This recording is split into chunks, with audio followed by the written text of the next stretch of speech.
I invitationen stod der "Thank you for your music". Og det synger ABBA i deres sang af samme navn.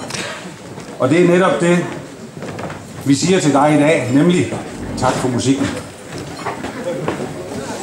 I dag er en epoke på 35 år ved at slutte.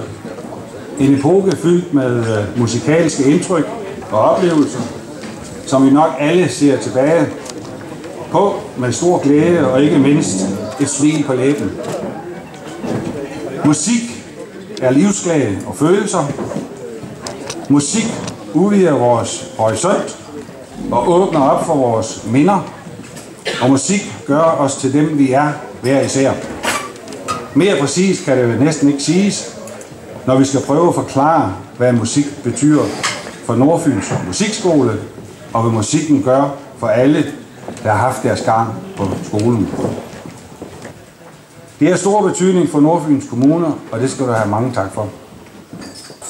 Du er en person, som har x-faktor. Du brænder igennem med de budskaber, du har. Ikke bare for musikskolen her i kommunen, men også for musikskolerne i resten af landet. Og du er vældig blandt dine kollegaer. Det er tydeligt at se og mærke. Også i dag, hvor gamle kollegaer, måske helt tilbage fra skolens begyndelse i 78, er kommet, og hvor både Jylland, Sjælland og resten af Fyn er repræsenteret. I kraft af mit arbejde i musikskolebestyrelse og som slæber for Nordfyns Percussion, har jeg arbejdet ret tæt sammen med Jørgen i en del år nu, og jeg oplever stadig den ildhu, som man også kunne høre eller læse i skoleplanene fra den gang. Jørgen har hele tiden kæmpet kampen for vores musikskole, og han er altid mand for de store visioner, men visionerne bliver ikke ved snakken, når de bliver ført ud i livet. Og derfor har vi i dag så fantastisk en musikskole, på trods af, i dag giver vi ikke snakke om transøkonomi. Nå, Jørgen.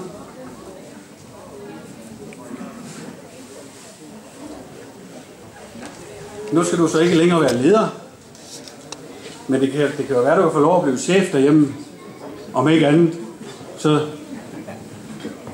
chef de cuisine. Tak for alt, Jørgen.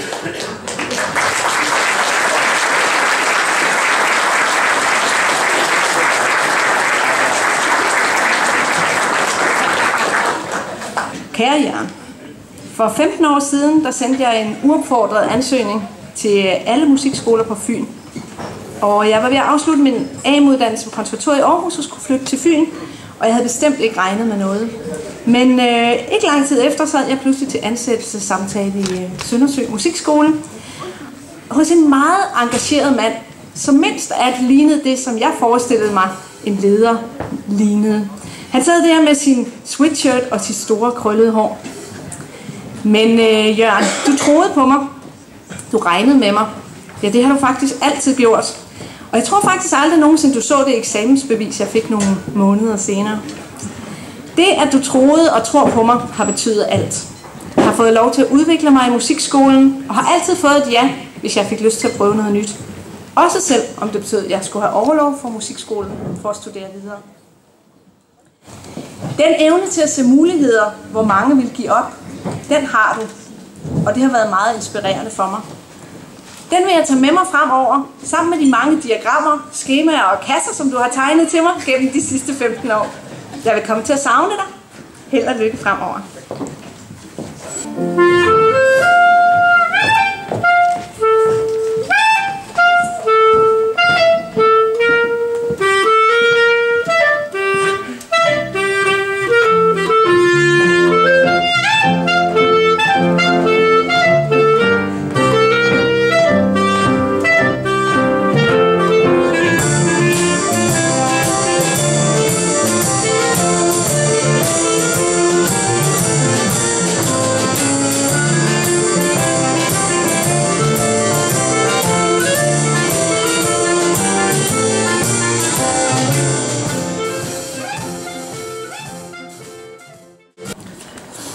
Vi fik jo lov til, vi to, at være med til at skabe Nordfyns Musikskole sammen. Og som i alle andre ting, vi lavede sammen, dig og mig, var vi på forkant med begivenhederne. Da kommunalreformen blev vedtaget i 2005 med start 1.1.2007, gik vi straks i gang med at gøre forarbejdet til den nye musikskole på Nordfyn, og vi skulle have Bogense Kommune med på vognen. På det tidspunkt var der politisk enighed i alle 3 kommuner om, at vi skulle hedde Bogense Kommune, og vi fik et kommissorium af forvaltningen om at få skabt en fælles musikskole allerede per 1.8.2006. Men så husker vi alle sammen her fra Nordfyn, hvad der skete. Navneballade. Pludselig hed det ikke Bogense Kommune alligevel, men Nordfyns Kommune, og der havde vi så fået trykt brochurer og annonceret det hele. Så ja, vi har som sagt altid været tidligt på den. Så tidligt, så vi måtte til spanking hos kommunaldirektøren for at have været for hurtige i vendingen. Men i dag kan vi to prale af at have ledet den største og bedste musikskole, der aldrig nogensinde blev til noget. Til allersidst, kære Jørgen, vil jeg takke dig, fordi du der i 2007-8 stykker slog mig på målstregen. Jeg tror, at det, at du endte med at blive chef for det hele, har forlænget mit liv med adskillige år.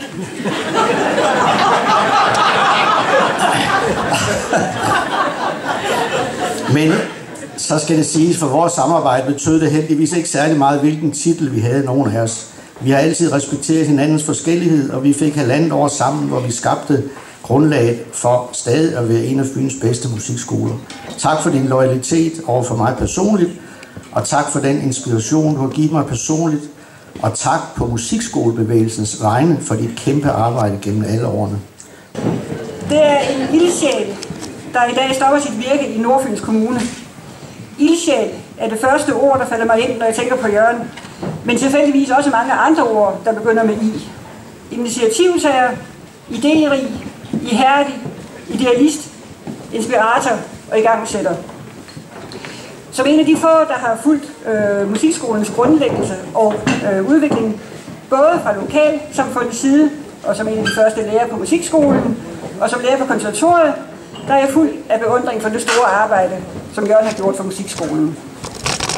Jørgens betydning for udbredelsen af musikpædagogisk undervisningsmateriale er stor, og som en af de forfattere, du har hjulpet, vil jeg også gerne sige dig personligt tusind tak for det.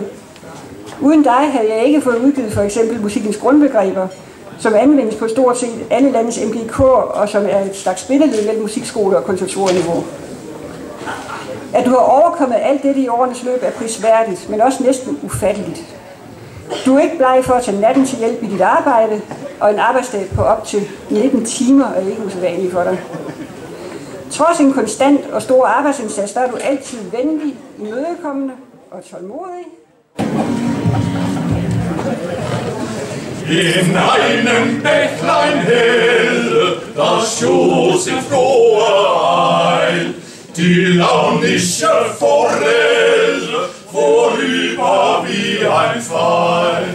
Ich stand an dem Gestade und sah in süßer Ruhe des muntern Fischleins Bade im klaren Bächlein zu. Des muntern Fischlein Bade im klaren Bächlein zu.